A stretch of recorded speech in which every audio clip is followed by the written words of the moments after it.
Well, time to fix what ails this truck.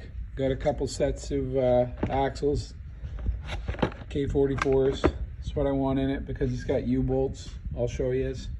The truck's pretty nice, but the axles in it were not. So gonna switch those up now. First thing I do is remove the body.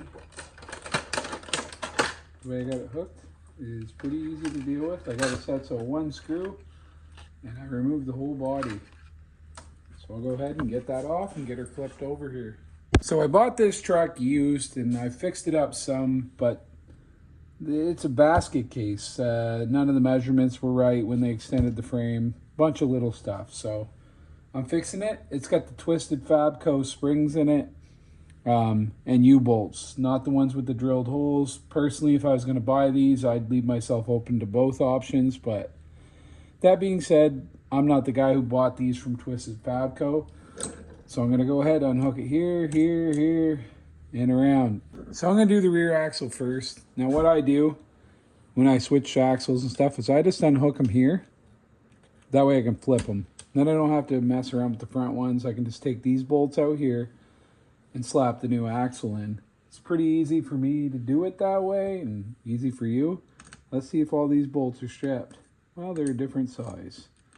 So that's something I will have to go look and see if I have for a size. So they're like 5mm or close to it. So that's what I'm using. I'll take all these U-bolt nuts off. With all the rust and, you know, kind of neglect to the back end of this thing, it took me a second to get the rear axle out. These were corroded right on there. And they dumped oil on most of the wrong parts. Now check this out, guys. I don't know if you can see this in the video, but this axle is kind of shaped like a U. It's bent just like that.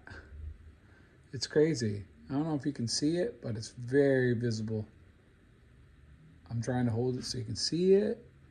But yeah, I'm glad I'm replacing this. The front one needed replaced. Wasn't sure of the back one, but yeah, there it is.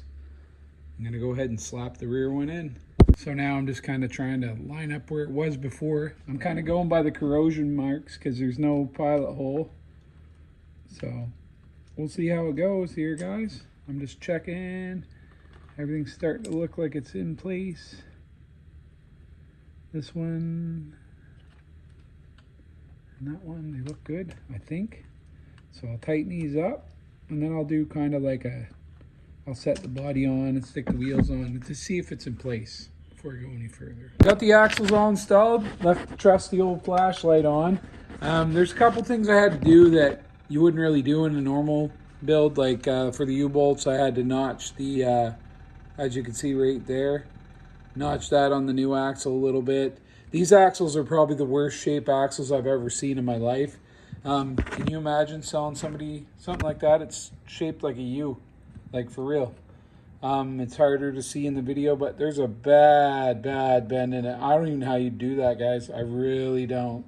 But yeah, that one's like that, and the rear one's like that. So maybe I can get new housings. I'm going to reach out to RC 4-wheel drive and see. But wow. All right, guys, I'm going to take this thing for a drive, and let's see how it performs. Love driving this thing down hills. Leafers are a lot of fun. They don't get as much flex, but I don't know. I can work on that. Add a little bit more. Just want to drive it along the river, try it out without binding, and you know, I can actually steer it because it's not all twisted. You can line it up now. It's going to get lots of love. Add some more scale accessories, fix it up, new shocks, you know, just the regular stuff. I appreciate you guys watching my videos. I can do more detail, show more steps if you guys want. Let me know in the comments. Comment what you think about the truck, like the video, and follow for more, guys. This is great. And subscribe. Check in the description for links.